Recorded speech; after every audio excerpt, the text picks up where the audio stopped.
여러분 안녕하십니까? 먼저 여기 이 영상을 보시죠. 뉴저지 펠팍타운의 부패 비리가 또 터지면서 주민들이 뿔이 나서 시위하는 장면입니다. Fire corrupted officer! 주민들이 부패 청산하라고 이렇게 시위를 하고 있는데도 펠팍타운 관계자들은 아직도 거짓으로 미꾸라지처럼 빠져나가는가 하면은 책임을 회피하는 데에만 급급합니다. 주민들은 참다 못해 크리스정 시장에게 책임을 물기 위해서 주민 소환까지 하는 결정을 했습니다. 주민 소환이라는 시장이 책임을 다하지 못할 경우 탄핵까지 하겠다는 전초전입니다. 펠팍타운의 부패는 이번만이 아닙니다. 지난 2015년에도 타운 정부의 비리가 터지면서 당시 로톤도 시장을 탄핵해야 한다는 직전까지 간 적이 있었습니다. 그런데도 펠팍타운은 아직까지 투명한 행정을 외면해 왔고 급기야 시장까지 소환을 해야 하는 극단적인 상황을 맞이했습니다. 책임을 묻기 위해 시장을 소환하는 일이지만은 이렇게 되기까지는 시장만의 책임이 아니었습니다. 사건의 발단은 투명하지 않은 행정입니다.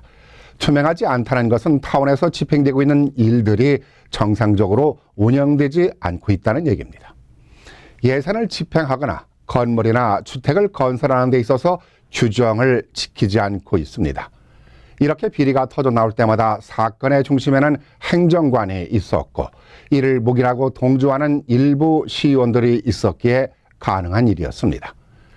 데이빗 로렌조 행정관은 지난 90년대부터 펠팍 시의원을 13년간이나 하다가 2003년부터 오늘에 이르기까지 18년째 펠팍 행정관으로 일을 해온 인물입니다.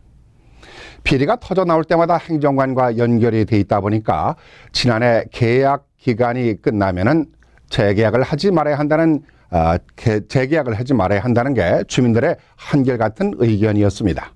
하지만 타운 정부는 주민들의 의견을 무시하고 지난해 연말에 다시 20만 불이 넘는 금액으로 그것도 5년간이나 재계약을 했습니다. 더 놀라운 것은 로렌조 행정관의 재계약 공모자는 한인동포 시의원이었다는 사실이 밝혀져서 충격을 주고 있습니다. 지난해까지 로렌조 행정관의 계약이 만료되는 해입니다. 로렌조 행정관의 계약 만료일 며칠을 앞두고 한인 시의원이 로렌조에게 이런 문자를 보냈습니다. 여기 문자를 주고받은 카톡 내용입니다. Regardless, you should still renew for 5 years. Regardless 이 말은 개의치 말라는 뜻입니다. 좀 더 세밀하게 해석한다면 주민들의 말을 무시하고 5년을 재계약하자라는 뜻입니다. 그러니까 로렌조는 well, if you want me 이 말은 나를 원한다면 다시 하겠다는 뜻이겠죠.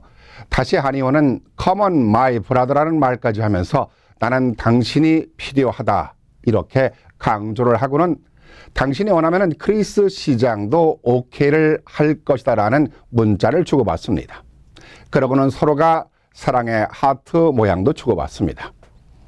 며칠 뒤 시의회 6명 중 4명이 한인이고 시장까지 5명인 펠팍타운 회의에서 인준을 받습니다. 기가 막힌 또 하나의 내용은 행정관 재계약 조항을 보면은 특별한 범죄 사실이 발생하기 전에는 계약을 해지하지 못한다. 해고를 하더라도 시의회 만장일치 100%인 6명 모두가 찬성을 해야 한다는 조항을 만들었습니다. 인준에는 다수 찬성이고 해고에는 절대 100% 찬성인 것입니다. 세상에 북한의 김정은 독재 정권 말고는 일어날 수 없는 규정을 지금 펠팍에서 똑같이 자행이 되고 있고 이를 한인시장을 비롯해서 한인시의원 주도해 재계약을 이루게 했다는 놀라운 사실입니다. 시정부에 들어가서 지역을 위해 봉사하고 한인들의 정치적 위상을 높여달라고 투표하고 지지해 주었건만 그토록 무리를 일으키고 있는 행정관의 아전 노릇을 하고 이런 식으로 재계약을 막는 일이 과연 있을 수 있는 일인가 묻고 싶습니다.